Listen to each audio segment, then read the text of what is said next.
നമുക്കിപ്പം പരാതിക്കാരിയായ ഉഷ ചേരുന്നുണ്ട്. ശ്രീമതി ഉഷ, എത്ര രൂപയാണ് കൊടുത്തത്? ആർക്കാണ് കൊടുത്തത്?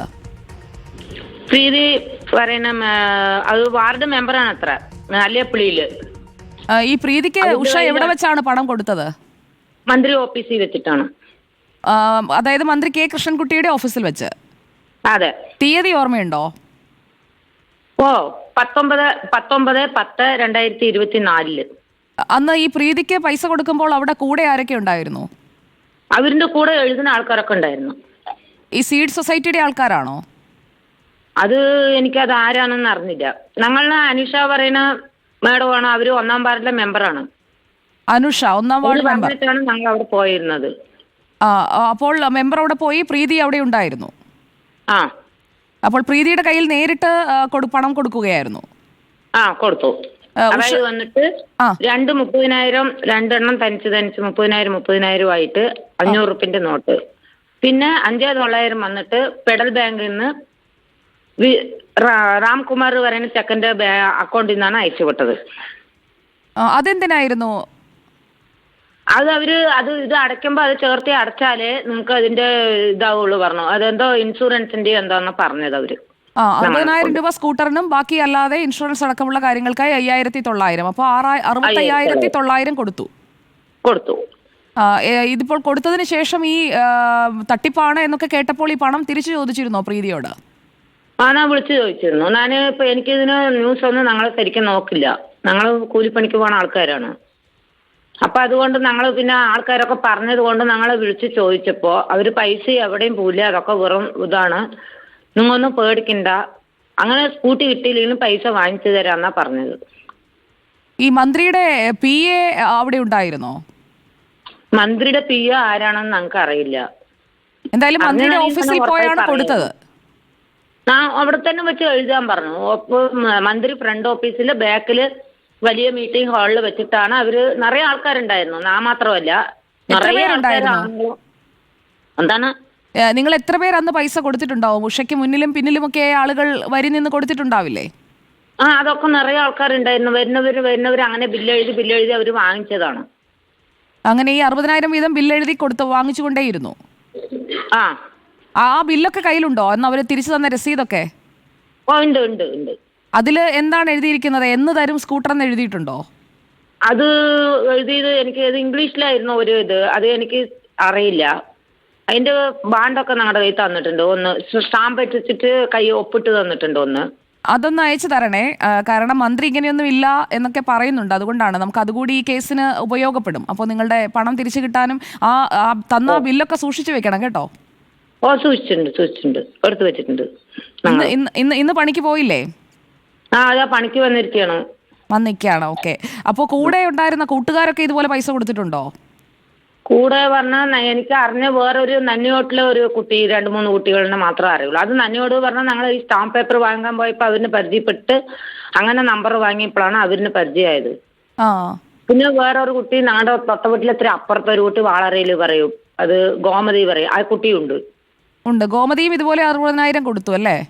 60,000 ഇതേപോലെ പ്രീതിന്റെ കയ്യിലാണ് കൊടുത്തിരിക്കുന്നത്. എല്ലാ ദിവസം തന്നെയാണോ കൊടുത്തത്? ഒരേ ദിവസമാണോ കൊടുത്തത്? അത് ഏകദേശം 19-ാം തീയതിയാണ്. ഞാനൊരു കാര്യം കൂടി ചോദിക്കട്ടെ ഉഷ ചേച്ചി, എങ്ങനെയാണ് ഈ ഇങ്ങനെ സ്കൂട്ടർ കൊടുക്കുന്നുണ്ടെന്ന് അറിഞ്ഞത്? അതായത് വന്നിട്ട് നല്ലേപ്പള്ളിയിലെ 1-ാം വാർഡിലെ അനുഷ പറയുന്ന മെമ്പർ, എന്റെ ഭർത്താവ് അവന്റെ ഭർത്താവിന്റെ കൂടെ ജോലി ചെയ്യാണ്.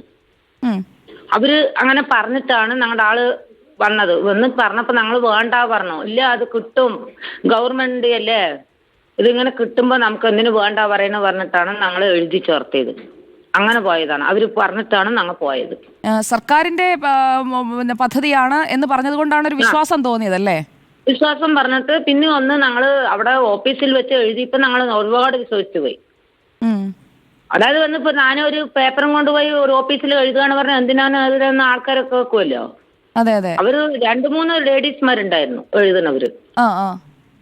ഞാൻ അതിലൊരു ലേഡീസിന്റെ നമ്പർ ഇന്നലെ ചോദിച്ചപ്പോ അത് മാഡത്തിന്റെ അടുത്തുണ്ട്, വാങ്ങിക്കോളയും പറഞ്ഞു. അവരുടെ അടുത്ത് ഉണ്ടല്ലോ, എന്തെങ്കിലും വിളിക്കുമല്ലോ. ഇങ്ങനെ പറ്റിച്ചു എന്നുള്ളത് 1-ാം വാർഡിലെ മെമ്പർ അനുഷയോടും അനുഷയുടെ ഭർത്താവിനോടും ഒക്കെ പറഞ്ഞോ?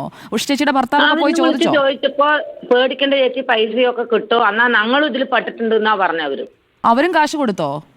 അവരും അവരുടെ മൂത്തച്ഛൻ അവരുടെയോ ആരുടെയൊക്കെ ഗ്രൈൻഡറോ ഫ്രിഡ്ജിന്റെയോ വാഷിംഗ് മെഷീന്റെയോ ഒക്കെ ചേർന്നിട്ട് അവരുടെയോ 4-5 ആളുടെ 2-3 വഴിക്ക് അടച്ചിട്ട് 1 ലക്ഷം രൂപന്റെ അടുത്ത് അങ്ങോട്ട് വിട്ടു. അതാണ് പറഞ്ഞിരുന്നത് അന്ന്. ഈ പദ്ധതിയുടെ നടത്തിപ്പുകാരൻ ഇപ്പോൾ റിമാൻഡിലാണ് കേട്ടോ, ജയിലിലാണ്. ആരാണ്? അനന്തു കൃഷ്ണൻ എന്ന് പറയുന്ന ആളാണ് ഈ സ്കൂട്ടറൊക്കെ തരേണ്ട ആൾ. മനസ്സിലായി. അയാൾ ജയിലിലായപ്പോഴാണ് ഞങ്ങൾ ഇതിന് മെനക്കെട്ടത്. ഞങ്ങൾക്ക് അറിയില്ലായിരുന്നു. ഇതങ്ങനെ ആൾക്കാരൊക്കെ സൂചന പറഞ്ഞ പിന്നെയാണ് ഞങ്ങൾ അതിനെ വിളിച്ചു ചോദിച്ചത്. ഇപ്പൊ കേസ് കൊടുത്തിട്ടുണ്ടോ? ഹലോ, കേസ് കൊടുത്തോ നിങ്ങൾ എല്ലാവരും? ഒന്നിലും മിഞ്ഞാന്ന് കൊണ്ട് പെറ്റിഷൻ കൊടുത്തിട്ടും വന്നിട്ടുണ്ട്. അപ്പോൾ ഈ ഇതൊക്കെ കൊടുത്തോ? അതായത് ഈ കാശ് കൊടുക്കുമ്പോൾ നിങ്ങൾക്ക് തന്ന ബില്ലൊക്കെ അവിടെ കൊടുത്തോ?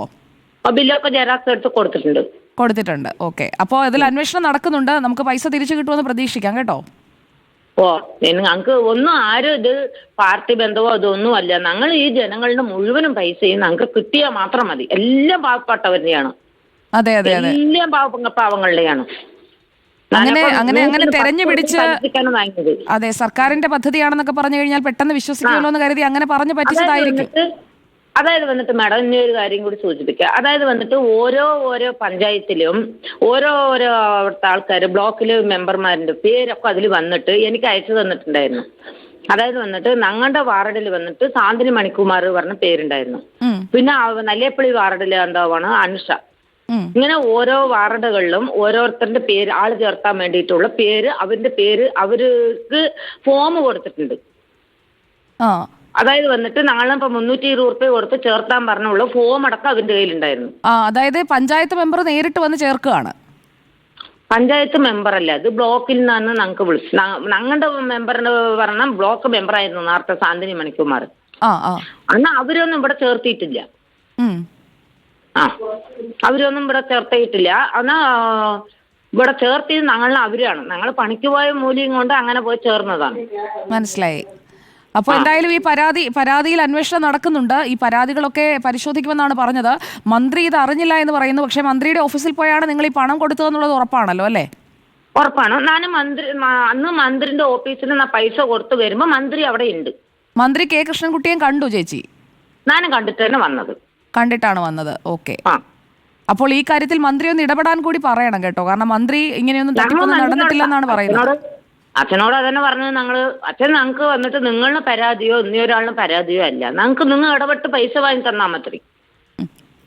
അത്ര മാത്രമേ ഉള്ളൂ ഞങ്ങൾക്ക്. ഇപ്പോൾ എന്തായാലും ഇക്കാര്യത്തിൽ പോലീസ് അന്വേഷണം നടക്കുന്നുണ്ട്. പ്രത്യേക സംഘം അന്വേഷിക്കുന്നുണ്ട്. അപ്പോൾ ഇതിലൊരു പരിഹാരം ഉണ്ടാവും നമുക്ക് പ്രതീക്ഷിക്കാം. ഞങ്ങൾക്ക് പൈസ കിട്ടിയാൽ മതി. ഞങ്ങൾ എല്ലാവരും പാവങ്ങൾ എല്ലാവരും സ്വർണം മണയും വെച്ചതും 110 റുപ്യ പലിശക്കാണ് വാങ്ങിയത്. അതുകൊണ്ട് എനിക്ക് ഒരുപാട് സങ്കടം പറഞ്ഞാലും പോരാ. എനിക്ക് സാധനവും കിട്ടാണ്ട് മൊത്തത്തിൽ തിരിച്ച് പലിശ അടയ്ക്കാൻ വഴിയില്ലാണ്ട് ഒന്നാമത്തത് വെയിലാതെ കൊണ്ട് പണിയുമില്ല. ആകെ ഞങ്ങൾ ഇവിടെ തൂങ്ങി തിരിഞ്ഞിരിക്കുകയാണ് ഇപ്പോ. മനസ്സിലായി ചേച്ചി. അത് പരിഹരിക്കുമെന്ന് നമുക്ക് പ്രതീക്ഷിക്കാം കേട്ടോ. ശരി എന്നാ. ശരി.